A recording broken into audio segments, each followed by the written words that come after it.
வணக்கம், நான் உங்கள் chef Deena. Welcome back to chef Deena's kitchen. இன்றைக்கி நம்ம கிச்சனில் பார்க்க போகிறது வெஜிடபிள் ஃப்ரைட் ரைஸ்.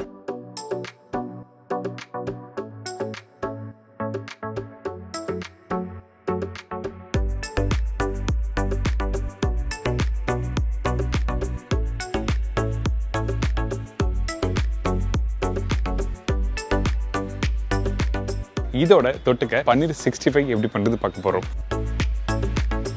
முக்கியமாக அந்த பன்னீர் நீங்கள் ஃப்ரை பண்ணும்போது அந்த கோட்டிங் கரெக்டாக அந்த கடலை மாவு அந்த அரிசி மாவு யூஸ் பண்ணிவிட்டு அந்த ஸ்பைசஸ் போட்டு எந்த அளவுக்கு போடணும்னு சொல்லிட்டு சொல்லி கொடுத்துருக்கேன்.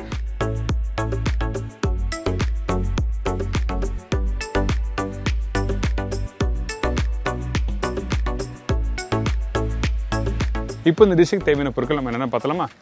வெஜிடபிள் ஃப்ரைட் ரைஸ் தேவையான பொருட்கள்: வேக வச்ச பாஸ்மதி ரைஸ் தேவையான அளவு, மிக்ஸ் வெஜிடபிள் ஒரு பவுல், அதாவது கேரட் பீன்ஸ் யூஸ் பண்ணியிருக்கேன், குடமிளகாய் 1 நம்பர், பொடிசை நறுக்கிய ஸ்ப்ரிங் ஆனியன் 2 டேபிள் ஸ்பூன், பொடிசை நறுக்கிய வெங்காயம் 3/4 teaspoon, light soya sauce 3 to 4 drops, vinegar few drops, white pepper சிறிதளவு, சுகர் சிறிதளவு, உப்பு தேவைக்கேற்ற, ஆயில் ஃபார் குக்கிங்.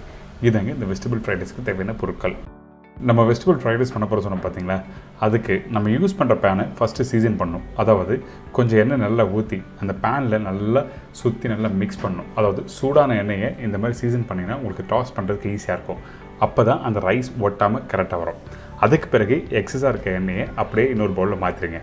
இதில் பொடிசாக கட் பண்ணி வச்சுருக்க வெங்காயம் அந்த பேனில் போட்ட பிறகு உடனே டாஸ் பண்ணுங்கள். வெங்காயம் சூடு இல்லாமல் போட்டிங்கன்னா, அதாவது அந்த பேன் சூடு இல்லாமல் போட்டிங்கன்னா உங்களுக்கு க்ரன்ச்சியாக இருக்காது, ஆனால் வெங்காயம் வதங்கியிருக்கும். அப்படி இருந்தால் டேஸ்ட் வராது, சாப்பிட்றதுக்கு நல்லா இருக்காது.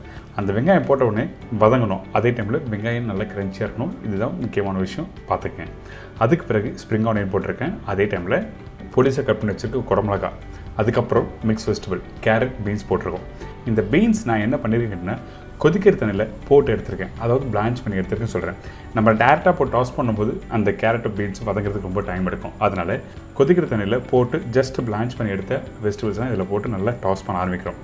இந்த மாதிரி நல்லா டாஸ் பண்ணுற டைமில் நம்ம என்ன பண்ணுறோம்னா இதில் சாஸ், அதுக்கப்புறம் ரைஸ் போட்டு மிக்ஸ் பண்ண போகிறோம். அவ்வளோதான். இப்போ இந்த இடத்துல லைட் சோயா தான் யூஸ் பண்ணணும், டார்க் சோயா யூஸ் பண்ணக்கூடாது. ஏன் கேட்டிங்கன்னா அந்த டார்க் சோயாவில் சால்ட்டோட டேஸ்ட் அதிகமாக இருக்கும். இதுக்கு பிறகு வேக வச்சு பாஸ்மதி ரைஸ் இதில் போடுறோம். இந்த ரைஸோட பக்குவம் என்ன கேட்டிங்கன்னா கரெக்டாக ஒரு 90% அளவுக்கு குக் பண்ணியிருக்கணும். அது மட்டும் இல்லை, நீங்கள் எப்போ வெஜிடபிள் ஃப்ரைட் ரைஸ் பண்ணீங்களோ அப்போ தான் இந்த ரைஸை பாயில் பண்ணி டாஸ் பண்ணணும். சில பேர் என்ன பண்ணணும்னா இந்த மாதிரி வெஜிடபிள் ஃப்ரைட் ரைஸுக்கு ஒரு 2 மணி நேரத்துக்கு முன்னாடியே பாயில் பண்ணி ஆற விட்டு அதுக்கப்புறம் டாஸ் பண்ணுவாங்க. அப்படி பண்ணி தான் உங்களுக்கு சாப்பிட்றதுக்கு அந்த ஃபீல் இருக்காது. அந்த கரெக்டாக அந்த வெஜிடபிள்ஸும் அந்த ரைஸும் டாஸ் பண்ணும்போது அந்த ஃப்ரை ஆன அந்த வெஜிடபிள்ஸோட டேஸ்ட்டும் உங்களுக்கு ஒன்றுமே வராது. இதுக்கு பிறகு சுகர் போட்டிருக்கேன்.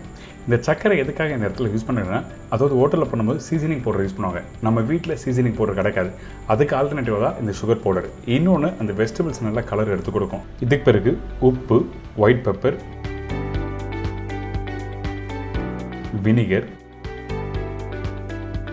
ஸ்ப்ரிங் ஆனியன் இதெல்லாம் போட்ட பிறகு அப்படியே டாஸ் பண்ண ஆரம்பிங்க. டாஸ் பண்ணும்போது நடுப்பகுதியில் உங்கள் கரண்டி வச்சுட்டு உங்கள் கடாயை மட்டும் லைட்டாக ஷேக் பண்ணணும். இந்த மாதிரி பண்ணும்போது அந்த அரிசி உடையாமல் இந்த மாதிரி பக்குவமாக வரும்.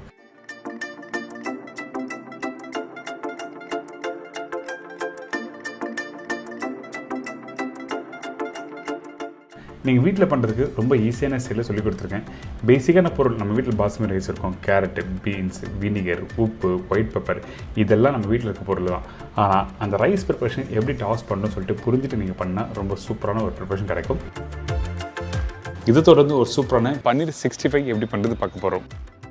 பன்னீர் 2 பேக்கெட், கடலை மாவு 3 டேபிள் ஸ்பூன், அரிசி மாவு 1 table spoon, chilli powder 1.25 table spoon, தனியா பவுடர் 1 டேபிள் ஸ்பூன், மஞ்சத்தூள் சிறிதளவு, சோம்பு 1/4 teaspoon, black pepper powder 1 table spoon, பொடிசை நறுக்கிய இஞ்சி 3/4 டேபிள் ஸ்பூன், கொத்தமல்லி தேவையான அளவு, கருவேப்பிலை தேவையான அளவு, லெமன் 1 நம்பர், உப்பு தேவையான அளவு, ஆயில் ஃப்ரை பண்ணுறதுக்கு தேவையான அளவு. இதாங்க இந்த ப்ரிப்பரேஷன் தேவையான பொருட்கள். ஃபஸ்ட்டு நீங்கள் இந்த ப்ரிப்பரேஷன் பண்ணுறதுக்கு முன்னாடி அந்த பன்னீரோட குவாலிட்டி எப்படி இருக்குது, புளிப்பாக இருக்கா இல்லையா சொல்லி ஃபஸ்ட்டு செக் பண்ணணும். இந்த பன்னீர் கட் பண்ணி முடித்த பிறகு ரொம்ப புள்ளியாக இருந்ததுன்னா அப்போ அந்த பன்னீரோட குவாலிட்டி நல்லா இல்லைன்னு அர்த்தம். அதனால் நீங்கள் கட் பண்ணி முடித்த பிறகு சாப்பிட்டு பார்க்கலாம். அப்படி இல்லைன்னா நீங்கள் இந்த மாதிரி கட் பண்ணி பார்த்தாலே தெரிஞ்சிடும். இப்போ கட் பண்ண பன்னீரை ஃபஸ்ட்டு தண்ணியில் போட்டு வச்சுருக்கேன். எப்போவுமே கட் பண்ணி முடித்த பிறகு தண்ணியில் போட்டு வைங்க, அப்போ தான் அந்த புளிப்பு தன்மை ஏறாது. இதுக்கு பிறகு மசாலா எப்படி பண்ணுறதுன்னு பார்த்துடலாம். ஃபஸ்ட் நம்ம என்ன பண்ணுறோம்னா பெரிய பவுலில் காஷ்மீரி சில்லி பவுடர் போட்டிருக்கேன். இதுக்கு பிறகு தனியா பவுடர், மஞ்சத்தூள், உப்பு, சோம்பு, மிளகுத்தூள். மிளகுத்தூள் வந்து ரொம்ப ஃபைன் பவுடர் வேண்டாம், கொஞ்சம் லைட்டாக குறைன்னு அரைச்சி போட்டால் ரொம்ப நல்லாயிருக்கும். இதுக்கு பிறகு பொடிசாக கட் பண்ண கொத்தமல்லி, நறுக்கிய இஞ்சி பூண்டு பேஸ்ட், கடலை மாவு. இந்த கடலை மாவு அரிசி மாவு சொன்ன ரேஷியோ கரெக்டாக இருக்கட்டும். எப்பவுமே கடலை மாவு அதிகமாகவும் அரிசி மாவு கம்மியாக இருக்கும். அது மட்டும் இல்லை, இந்த கடலை மாவு அரிசி மாவு ரொம்ப அதிகமாக போட்டாலும் அந்த பன்னீரில் வேஸ்ட் ஆகிடும். ஏன் கேட்டிங்கன்னா தேவையான அளவுக்கு மட்டும்தான் அந்த பன்னீரில் ஒட்ட ஆரம்பிக்கும். அதனால தான் உங்களுக்கு தெளிவாக சொல்லியிருக்கேன். இதுக்கு பிறகு பச்சை கருவேப்பிலை கையில் பிச்சு போடுங்க.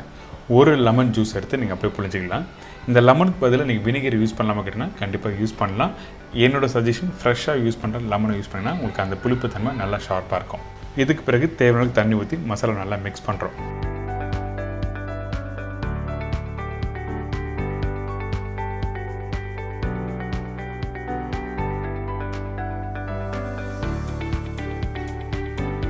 மசாலா ஃபஸ்ட்டு நல்லா மிக்ஸ் பண்ணுறேங்க. இந்த மாதிரி கெட்டியாக இருந்ததுன்னா பன்னீரோட போட்டு மிக்ஸ் பண்ணுறதுக்கு கரெக்டாக வராது. ஏன் கேட்டிங்கன்னா பன்னீர் நல்லா சாஃப்டாக இருக்கும்ல, அந்த டைமில் கொஞ்சம் லைட்டாக மசாலா லூஸாக இருந்தால் ஒட்ட ஆரம்பிக்கும். அதனால திருப்பி தண்ணி தெளித்து லூஸ் பண்ணுறோம்.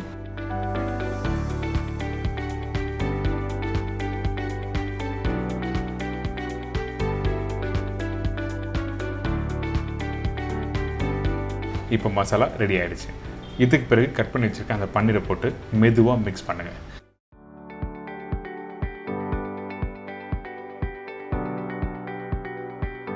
பன்னீரை அழுத்தி மிக்ஸ் பண்ணால் உடைய ஆரம்பிக்கும். முடிஞ்ச வரைக்கும் மெதுவாக மிக்ஸ் பண்ணி அதுக்கப்புறம் ஃப்ரை பண்ண ஆரம்பிக்கலாம். பார்த்தீங்களா, ரெடி ஆயிடுச்சா? இந்த இடத்துல முடிஞ்சால் நீங்கள் ஒரு ½ அன் ஹவர் நல்லா ரெஸ்ட் விடுங்க. அதுக்கப்புறம் ஃப்ரை பண்ண ஆரம்பிங்க. ஏங்கன்னா அந்த மசாலா ஊற அந்தளவுக்கு டேஸ்ட் நல்லாயிருக்கும். இதுக்கப்புறம் இந்த எண்ணெயில் ஃப்ரை பண்ணும்போது எண்ணெயோட டெம்பரேச்சர் நல்லா சூடாக இருக்கணும். சூடான எண்ணெயில் நீங்கள் பன்னீரை போட்ட உடனே அடுத்த ஒரு 4-5 நிமிஷம் ரெடி ஆகிடும். அதே டைமில் பன்னீரை ரொம்ப நேரம் ஃப்ரை பண்ணக்கூடாது. அப்படி பண்ணினா பன்னீர் வந்து கொஞ்சம் லைட்டாக ஹார்ட் ஆகும். அப்படி இருந்ததுன்னா நல்லா இருக்காது. அதனால் எப்போவுமே ஃப்ரை பண்ணி முடித்த பிறகு அந்த மசாலாக்குள்ளே இருக்க பன்னீர் வந்து சாஃப்டாக இருக்கணும். அப்போ தான் அந்த மேலே சாப்பிடும்போது கொஞ்சம் நல்லா ஜூஸியாக இருக்கும்.